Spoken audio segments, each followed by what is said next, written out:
तो last class में हमने डाइपोल मोमेंट से रिलेटेड कुछ क्वेश्चन कर लिए थे। साथ में हमने गॉच इफेक्ट के बारे में देखा था। इसके अलावा हमने साइक्लिक स्ट्रक्चरों में कन्फर्मेशनल आइसोमेरिज्म निकाल ली थी और कई प्रकार के क्वेश्चन हमने किए थे। टेम्परेचर के बारे में भी बताया था। आज की क्लास में हम साइक्लोहेक्सेन जो कि एक साइक्लिक स्ट्रक्चर है उसमें कन्फर्मेशनल आइसोमेरिज्म पढ़ेंगे। और कन्फर्मेशनल आइसोमेरिज्म मेनली साइक्लोहेक्सेन में ही देखी जाती है, साइक्लो कंपाउंडों में। बाकी इससे छोटी वाली बलों में ज्योमेट्रिकल आइसोमेरिज्म होती है। तो देखें ध्यान से, काफ़ी इंपॉर्टेंट है एग्जाम की दृष्टि से और काफ़ी इससे रिलेटेड क्वेश्चन पूछे जाते हैं। तो आज का टॉपिक है कन्फर्मेशन इन साइक्लोहेक्सेन। तो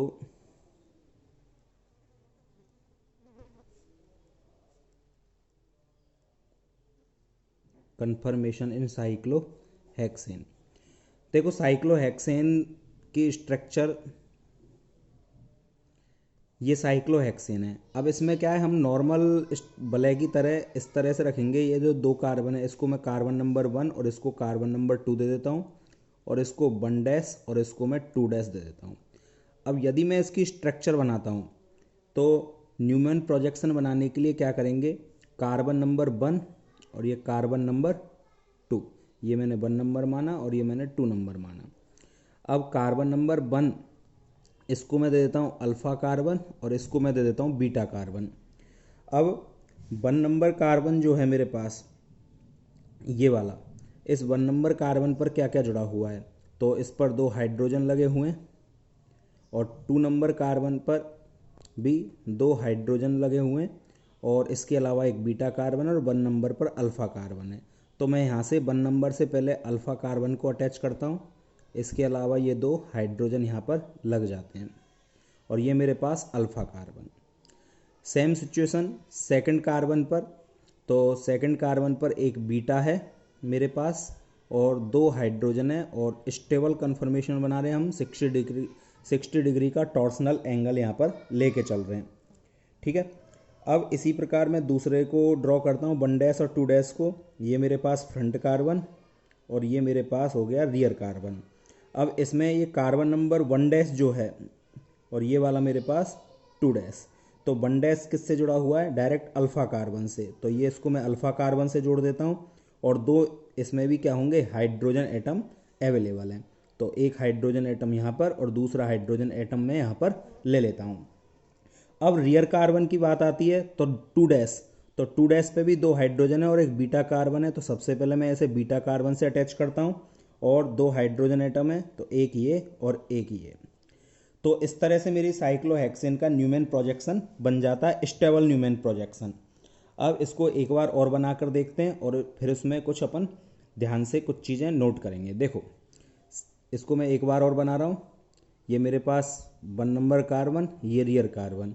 इसी प्रकार ये 1 नंबर कार्बन और ये रियर कार्बन। 1 से 1 को मैंने अटैच किया था किसके थ्रू, अल्फ़ा कार्बन, और 2 से 2 को मैंने अटैच किया था किसके थ्रू, बीटा कार्बन।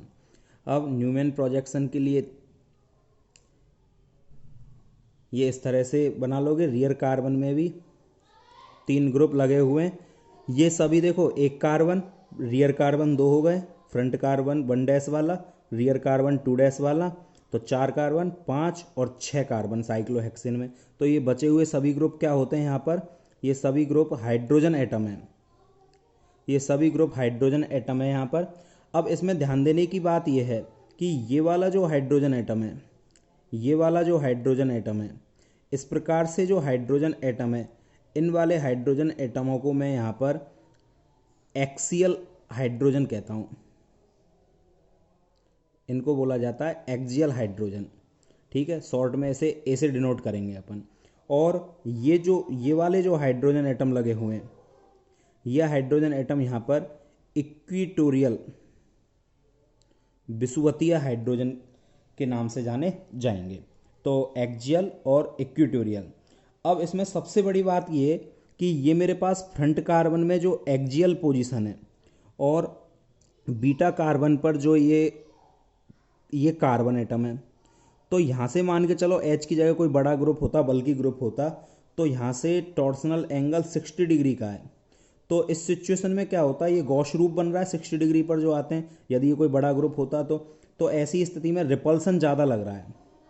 और इक्वेटोरियल से देखें, मान चलो यहाँ पर कोई बड़ा ग्रुप होता तो इससे रिपल्सन कैसा लग रहा है, कम लग रहा है। यदि यहाँ से इक्वेटोरियल से इसकी बात करें तो ये भी दूर दूर हो चुके हैं, तो रिपल्सन कैसा लगेगा, कम लगेगा। इधर बात करें, ये मेरे पास इक्वेटोरियल होगा और ये वाला मेरे पास एक्जियल होगा, तो एक्जियल से यहाँ पर भी रिपल्सन कैसा होगा, ज़्यादा, और यहाँ पर भी रिपल्सन कैसा होगा, ज़्यादा, जबकि इक्वेटोरियल से रिपल्सन कैसा होगा, कम। तो इक्वेटोरियल एज ए एंटी रूप जनरेट करता है, जबकि एक्जियल वाला गॉस रूप का निर्माण करता है। तो ऐसी स्थिति में मोर स्टेबल पोजीशन बनेगी वो इक्वेटोरियल वाली बनेगी। तो मैं ये कह सकता हूँ कि substituents are more stable at equilibrium position compare to axial position. मतलब जो सब्स्टिट्यूएंट्स यानी कोई सब्स्टिट्यूट हम लगाएंगे वो यदि इक्वेटोरियल पोजीशन पर उपस्थित है तो उसकी स्टेबिलिटी ज़्यादा होगी बजाय एक्जियल पोजीशन पर लगने वाले ग्रुप के स्थान पर।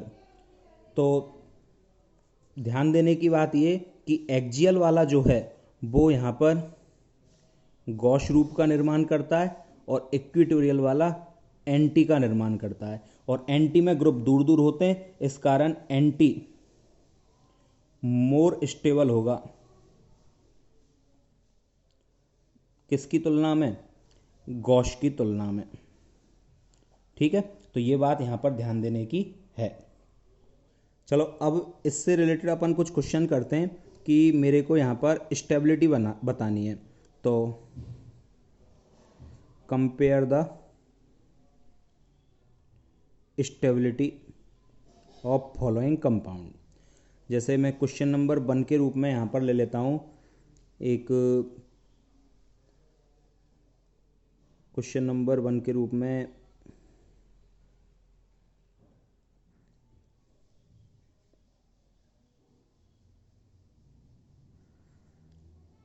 और दूसरा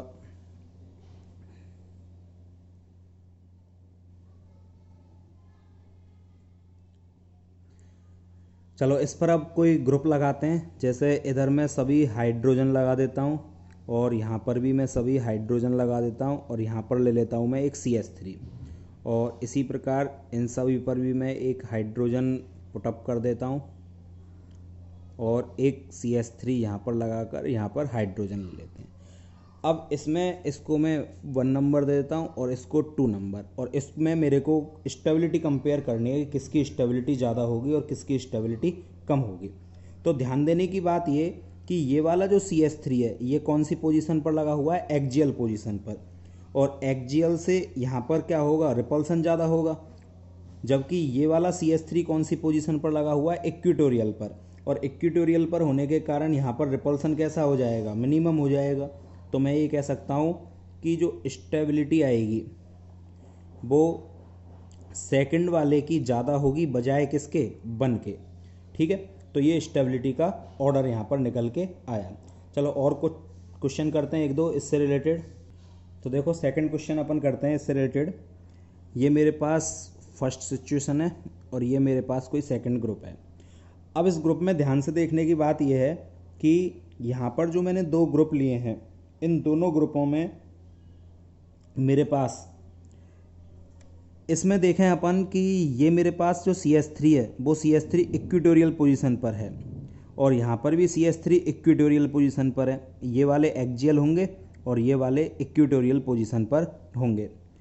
और इस वाले केस में देखें तो ये CH3 इक्वेटोरियल पर आ रहा है और ये एक्जियल पर आ रहा है, और equatorial more stable then axial equatorial.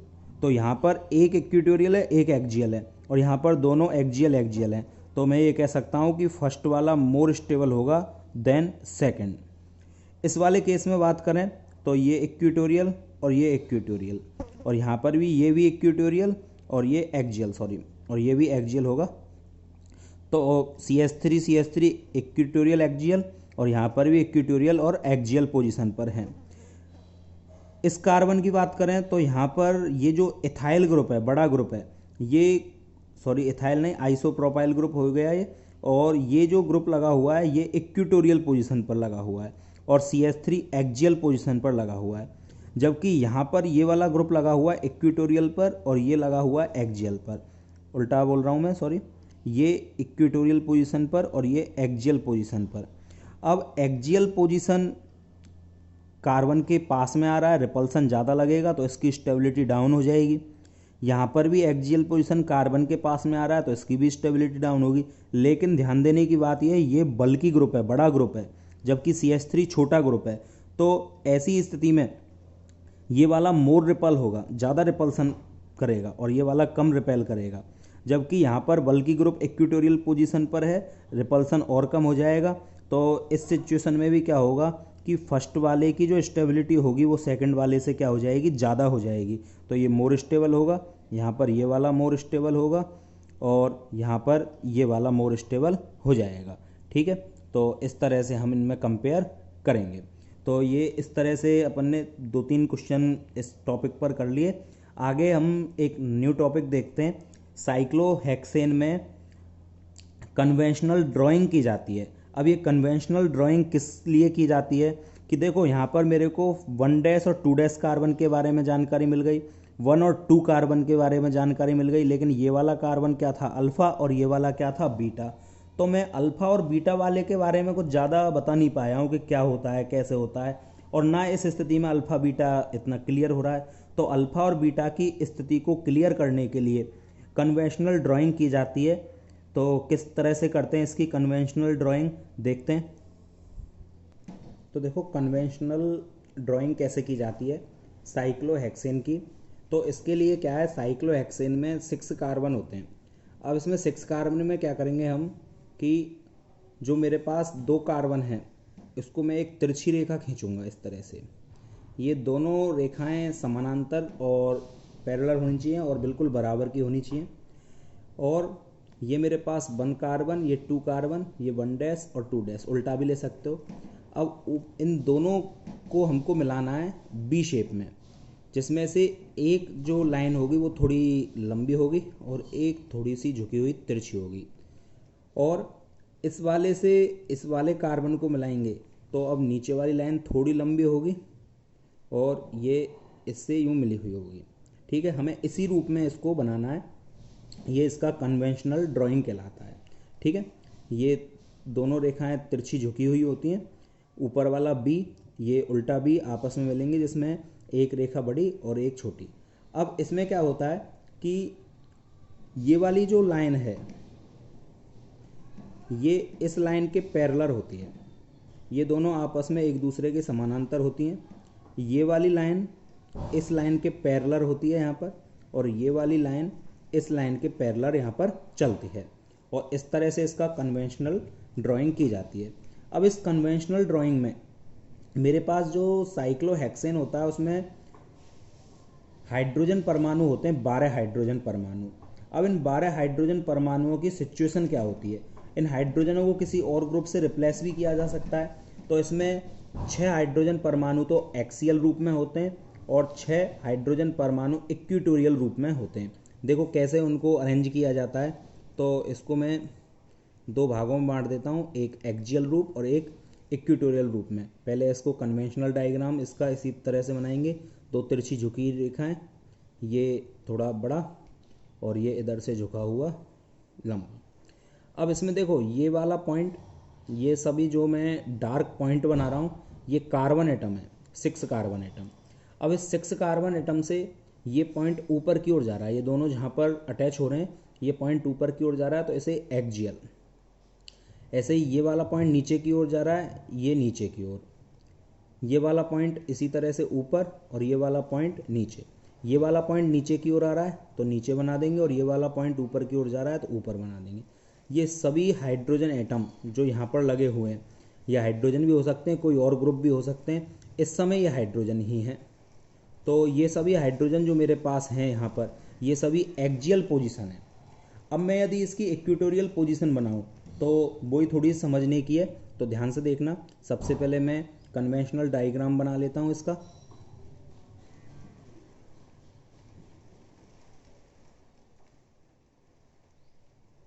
देखो इस कन्वेंशनल डायग्राम में सबसे पहले मैं एक्जियल पोजीशन लगाऊंगा, तो नेवर का नेवर यहाँ पर अपन को देखना है, पड़ोसी का पड़ोसी। जैसे ये वाली लाइन का ये कार्बन एटम है, अब इस लाइन पर ये इसका क्या है, पड़ोसी कार्बन, और पड़ोसी कार्बन से जो लाइन जा रही है दूसरे कार्बन को अटैच कर रही है, तो पड़ोसी का पड़ोसी, इसके पैरेलल में यहाँ पर एक लाइन चलेगी। तो इसके पैरेलल में ये लाइन कैसे जाएगी, इस तरह से, ध्यान से देखना, इस वाली लाइन के पैरेलल में ये वाली लाइन मैंने खींची है। चलो इस कार्बन पर देखें तो ये इसका पड़ोसी कार्बन हो गया, और पड़ोसी का पड़ोसी ये वाला कार्बन, तो इस लाइन के पैरेलल में यहाँ से एक लाइन जाएगी। ठीक है, ये लाइन इसके पैरेलल में जेड जैसी स्ट्रक्चर बन जाएगी, और ये वाली लाइन इस लाइन के पैरेलल में, तो एक तीरनुमा संरचना अपन की बन जाएगी। चलो इस वाले कार्बन एटम पर हम यहाँ पर देखते हैं, तो इस वाले कार्बन एटम पर इस लाइन का पड़ोसी कौन है, ये वाली लाइन, और इसके लाइन के पैरेलल में यहाँ पर एक लाइन चलेगी। तो इस लाइन के पैरेलल में किस तरह से जाएगी, इस तरह से एक लाइन यहाँ पर खिंच जाएगी। और इस कार्बन एटम पर यदि मैं बात करूँ, तो इस कार्बन एटम में ये इसका पड़ोसी है, तो इसके पैरेलल में लाइन चलेगी, इस वाली लाइन के पैरेलल में, तो ये किस तरह से जाएगी, इस तरह से। अब मेरे पास दो कार्बन बच गए, एक ये और एक ये। इस कार्बन पर देखें हम, तो इस कार्बन पर ये इसका क्या हो गया, पड़ोसी कार्बन, और ये इस लाइन की सीध में ये लाइन यहाँ पर ड्रॉ हो जाएगी, थोड़ी सी तिरछी, इसके पैरेलल चलेगी बिल्कुल। और यहाँ पर किसके पैरेलल चलेगी, तो अंदाजा आप तुम लगा सकते हो, इस लाइन के पैरेलल ये लाइन चली जाएगी, इसका पड़ोसी ये और इसके पैरेलल। तो एक बार और अपन इसको बनाते हैं, एक्जियल और इक्वेटोरियल दोनों पोजीशन एक साथ लगाते हुए। पहले मैं एक्जियल को समझाऊंगा दोबारा से, और इक्वेटोरियल को, और फिर एक्जियल को, क्योंकि इक्वेटोरियल थोड़ा टफ है, एक्जियल सिंपल है। तो देखो सबसे पहले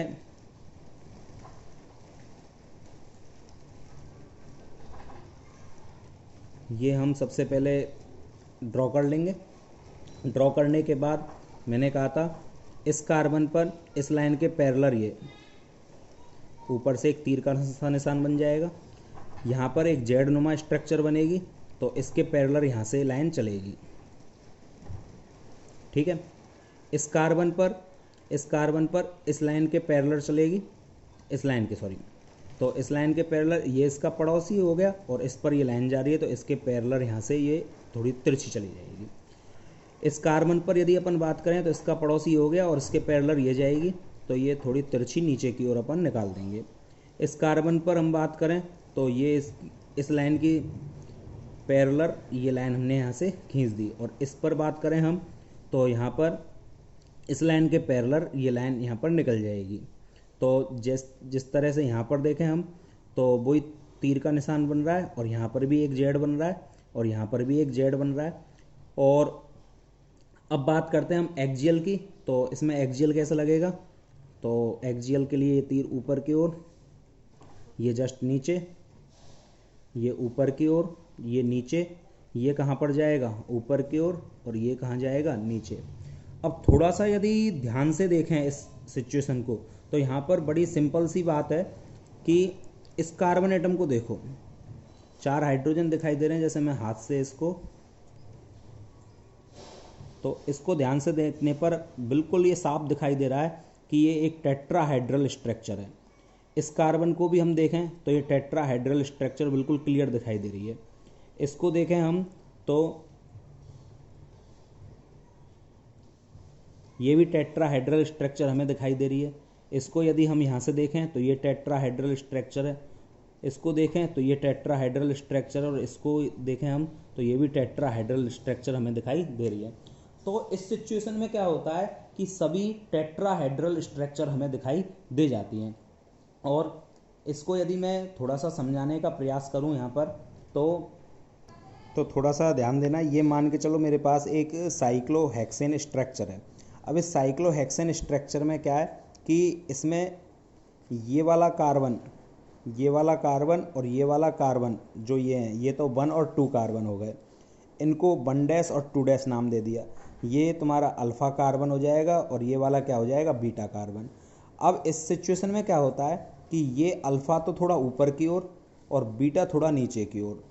तो इसको यदि ध्यान से देखा जाए तो ध्यान से देखने पर ये बिल्कुल एज ए चेयर की तरह दिखाई दे रहा है, एज ए चेयर रूप सा दिखाई दे रहा है इसको यदि ध्यान से नोट किया जाए तो जो ये चेयर रूप सा बन रहा है, तो साइक्लोहेक्सेन के इस रूप को हम चेयर रूप के नाम से ही जानते हैं। अब अल्फा कार्बन बीटा कार्बन से सबसे ज़्यादा दूरी पर हो गया, एक तरह से एंटी रूप में आ गया, और एंटी रूप में आने के कारण ये जो सिचुएशन मेरे पास बन रही है इसको कुर्सी रूप के नाम से जाना जाता है, चेयर फॉर्म के नाम से, और चेयर फॉर्म इसकी मोर स्टेबल फॉर्म होती है। तो इस तरह से हमने देखा कि एक्सियल और इक्वेटोरियल आपस में रख लिए जाते हैं, और ये एक एक्सियल इक्वेटोरियल का कॉम्बिनेशन यहाँ पर बन जाता है, जिसमें ये वाले सभी बॉन्ड मेरे पास क्या हो जाएंगे, एक्सियल, और ये वाले सभी बॉन्ड मेरे पास क्या हो जाएंगे, इक्वेटोरियल बॉन्ड। तो इस तरह से एक्सियल और इक्वेटोरियल बॉन्ड इसमें लगाए जाते हैं। ठीक है, ये स्ट्रक्चर जिसमें एक्सियल भी लगा हुआ है और इक्वेटोरियल भी लगे हुए हैं।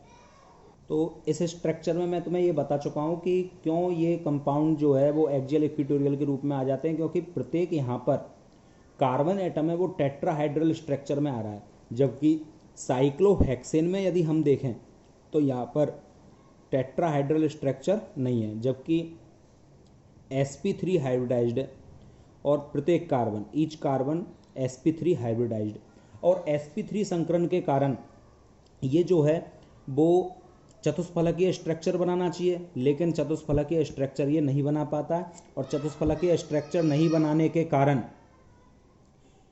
ये अपने आप को मोड़कर कुर्सी रूप में, और इसका एक और रूप होता है नौका रूप जिसको आगे पढ़ेंगे, उस रूप में अपने आप को कन्वर्ट कर लेता है और मोर स्टेबल सिचुएशन में आ जाता है।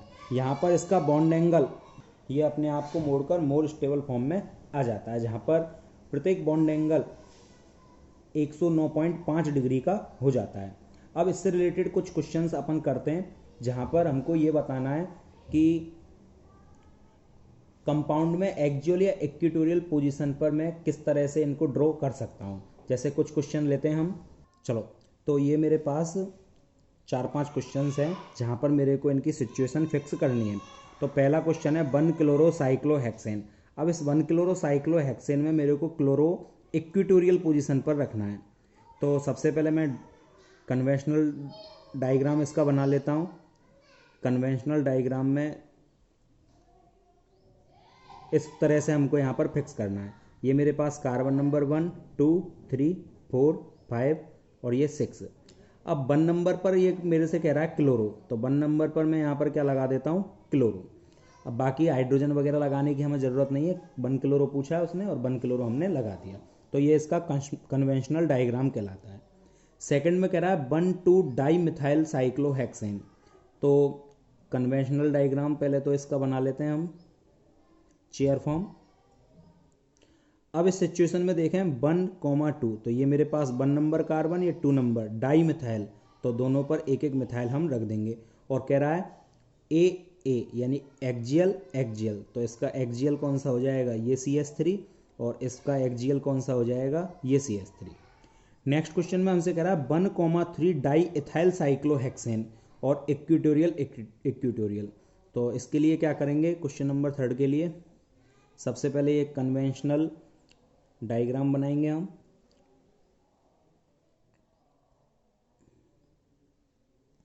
अब इस कन्वेंशनल डायग्राम में ये 1 नंबर सिचुएशन, 2 नंबर, 3 नंबर,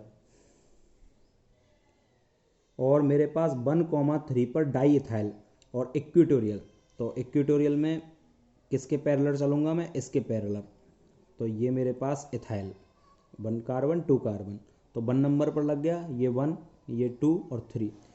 3 पर भी डाई इथाइल लगाना है मेरे को। 3 किसके पैरेलल जाएगा, इसके पैरेलल। ये मेरे पास 3 नंबर पर डाई इथाइल। ठीक है, तो ये इसका कन्वेंशनल डायग्राम हो गया।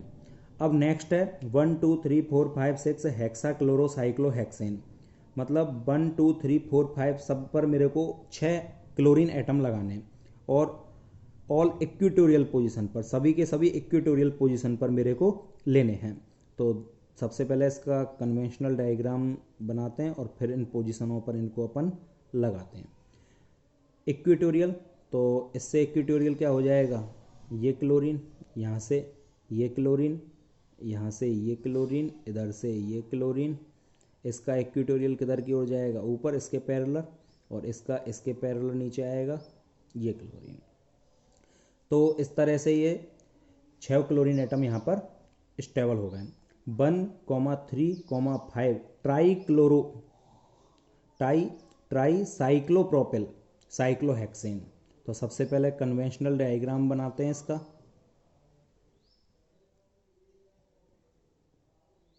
वन कॉमा 3,5 ट्राई यानी 3 साइक्लोप्रोपिल ग्रुप, तो इक्विटोरियल पर हैं सभी के सभी। तो यहाँ पर मैं क्या करता हूँ, इस पर एक इक्विटोरियल पोजीशन पर साइक्लोप्रोपिल ग्रुप 1 पर हो गया, फिर 3 पर, तो ये इसके पैरेलल आएगा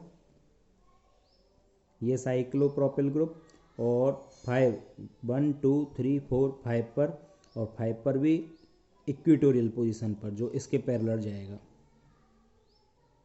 ये इस तरह से इसका कन्वेंशनल डायग्राम बनेगा। तो अभी हमने कन्वेंशनल डायग्राम बनाए थे। इसके अलावा कुछ क्वेश्चंस इस तरह से भी पूछे जा सकते हैं कि कुछ कंपाउंड तुम्हें दे दिए जाएं, जैसे 1,2-डाई इथाइल साइक्लोहेक्सेन या 1,2-डाई मिथाइल साइक्लोहेक्सेन, और इनसे पूछ लिया जाए कि इसका स्टेबल कन्वेंशनल डायग्राम बनाइए। तो स्टेबल कन्वेंशनल डायग्राम में हमें 2 चीज़ों के बारे में पता होना चाहिए। पहला कि कंपाउंड इक्विटोरियल पोजीशन पर ज़्यादा स्टेबल होता है, बल्कि ग्रुप इक्विटोरियल पर है, और एक्सियल पर है तो लेस स्टेबल होता है। तो उस हिसाब से हम इसको ड्रॉ करते हैं। तो क्वेश्चन करते हैं, देखो इन कंपाउंडों की हमें मोर स्टेबल कन्वेंशनल डायग्राम बनाना है। पहला है 1,2-डाई इथाइल साइक्लोहेक्सेन। तो सबसे पहले इसका कन्वेंशनल डायग्राम हम जब बनाएंगे तो इसमें हमें इक्विटोरियल और एक्सियल पोजीशन को ध्यान में रखते हुए बनाना है। 1,2-डाई मिथाइल 1 पर और 2 पर, और हमें पता है इक्विटोरियल पोजीशन पर ज़्यादा स्टेबल होंगे, तो पहला मिथाइल भी मैं किस पर लगा दूंगा, इक्विटोरियल पोजीशन पर, CH3 लिख दो, नहीं डायरेक्ट भी CH3 है, और दूसरा मैं लगा दूंगा इसके इक्विटोरियल पोजीशन पर। तो ये इसका मोर स्टेबल डायग्राम होगा। सेकंड है 1,3,5 ट्राई क्लोरोसाइक्लोहेक्सेन। तो सबसे पहले इसके कन्वेंशनल डायग्राम में हमें एक्सियल इक्विटोरियल पोजीशन पर क्लोरो ऐड करने, 1 पर 3 पर इसके पैरेलल आ जाएगा, और 5 पर इधर इसके पैरेलल आ जाएगा। ये इसका मोर स्टेबल डायग्राम होगा। नेक्स्ट है मेरे पास 1 इथाइल 4 मिथाइल साइक्लोहेक्सेन। तो 1 पर मेरे को इथाइल ग्रुप लगाना है इस कार्बन पर, तो ये इसके पैरेलल जाएगा ये इथाइल ग्रुप, और 4 पर 1 2 3 4 पर मिथाइल ग्रुप, और मिथाइल भी किस रूप में लेना है मेरे को, एक्सियल, जो इसके पैरेलल चलेगा इस तरह से, और ये इसका स्टेबल फॉर्म हो जाएगा। तो इस तरह से हम मोर स्टेबल फॉर्म भी इसके बना सकते हैं। अब कुछ क्वेश्चंस हम इस तरह से करते हैं जहाँ पर स्टेबिलिटी के ऑर्डर को कंपेयर किया जाए। तो क्वेश्चन करते हैं हम,